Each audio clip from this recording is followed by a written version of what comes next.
For many people, their experience with AI has been self-scanning groceries at the supermarket or playing around with ChatGPT at home.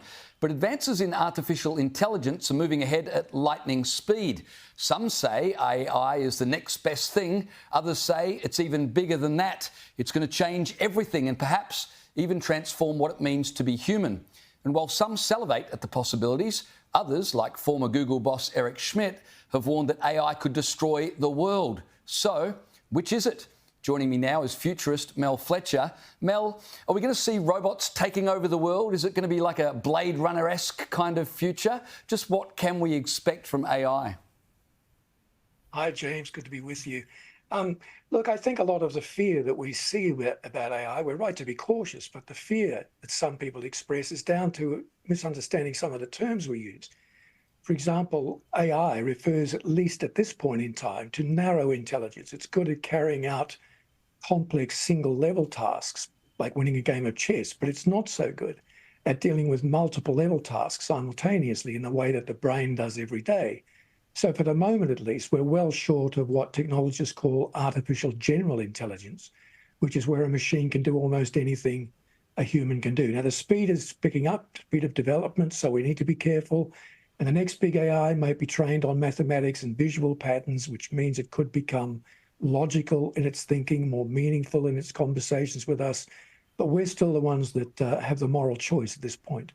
Sorry, you just said two things there that got my attention. You said that AI robots could become more logical and they could engage in more, did you say meaningful conversation? How do we get to a point where robots have logic and that they can communicate with meaning? Well, the meaning question is a big one, and we might come to the subject of consciousness in a moment, if you like. But AI represents a value-neutral intelligence. Machines are amoral, so we're the ones who make the ethical choices. And as the tech develops, our ethical role is going to become more important. So when it comes to issues like meaning and fluid conversations with machines, some tech pioneers are worried that these things will develop under their own steam in ways we can't understand or control, but we're nowhere near that yet. And that's why I'm advocating we need to start having wide-ranging debates, cast the net wider than just politicians and technologists, and start involving people like engineers, biologists, medical experts, people in ethics, even theology. If we're going to create AI that benefits humanity, we need to first understand what it truly means to be human. And we all need to move beyond simply trusting tech, James. We need to start asking questions about what are the ethical things to do with these techs and how can we apply that in any given situation. I want to come back to those questions in a moment, but let me talk to you about this. AI is currently being used to bring musicians back to life. Elvis Presley died 66 years ago, but he's got a new stage show starting in November, performing as a hologram, which raises the question, if you attend, can you say you've seen Elvis perform or not? I doubt it. I mean, the avatars here in London, you can't really say you've seen ABBA just because you've seen holograms presented. I think AI will keep surprising us in the arts and in everyday life, and there's a lot of benefits to it. You know, in education, in the same way that we would go to concerts, we might see immersive learning experiences. Learning a language could become a fully immersive experience rather than a piecemeal thing in a classroom. Imagine studying historical events by being able to visit them in virtual space. If you combine virtual reality with AI, it will make that possible in real time. And healthcare, you know, with great developments at the moment with nanobots, microscopic machines built from the atomic level up from cellular material that can, at least in theory, be loaded with chemicals injected into the bloodstream and take out harmful cells like cancer while leaving the healthy cells intact. So there's a lot to be said about the immersiveness of AI, but it's not all for the arts. Sticking with the arts for a minute, Anna Indiana is an AI-generated singer-songwriter. Would you believe, with thousands of followers on social media? I'm saying she, I'm not sure what pronouns are used for a robot, but Anna released this song last year. It was described as soulless. Have a listen. Sitting at my favorite cafe, sipping my tea, it's Saturday, thinking about all he's done to everyone.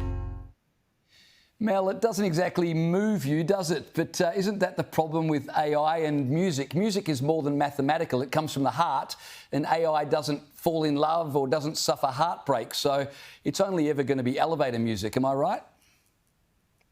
Well, it might be more than elevator music, James, but it's you're right, one of the great limitations of AI. The one human skill machines can't master is empathy, because that requires a shared human experience, something by definition a machine can't have. So AI might be able to fake empathy through social bots and the like, but we still know it's not the real thing. And there are times when we need the real thing. I think in the arts, we'll come to appreciate the work of human creatives much more in the age of AI. At the moment, let's face it, most AI-generated art, like that clip, is curated by human beings. It's created using a back and forth sequence of program instructions that provide the guidelines for the overall work. And I can see a time in the near future where artists will use AI as a collaborative force in the same way that, say, Michelangelo and Da Vinci did with their apprentices during the Renaissance. So technology on its own won't be able to empathize with the human condition. And that, after all, is the basis of great art. What about the potential for AI to be used to cause political chaos? I'm thinking of deep fakes. Russian President Vladimir Putin recently did an interview with an AI-generated version of himself. Check this out. Здравствуйте. Я студент и учусь в Санкт-Петербургском государственном университете. Хочу спросить, правда ли, что у вас много двойников? И еще, как вы относитесь к тем опасностям, которые несет в нашу жизнь искусственный интеллект и нейросети? Спасибо. Не представился. Now, we've got important elections in the US and the UK this year. With the entire world getting their news online, the rise of deep fakes is a huge problem, isn't it? How do we know what's real and what's not in the future? Well, until recently, James, there were ways we could actually train people, and we did it, to identify a deep fake using the naked eye. But AI, as you say, is becoming more sophisticated all the time. So first of all, we will need to use AI itself to help identify material produced by other AI. There are things called embedded watermarks, hidden patterns inside a text or pictures that are invisible to the human eye, but detectable by computer algorithms. And there are other ways that tech can help us too, but we can't rely completely on them. So we'll need to keep ourselves very well informed on current affairs so that we know the overall direction a story is already taking. We can make sure we read from more than one source, for example. We can be watchful for conspiracy theories that offer these very simplistic, sinister scenarios to explain very complex situations. So no means of IDing deepfakes will ever be foolproof. But at the end of the day, we all need to stay alert. Absolutely. And watch Sky News. Mel Fletcher, thank you very much for your time. It's great talking to you.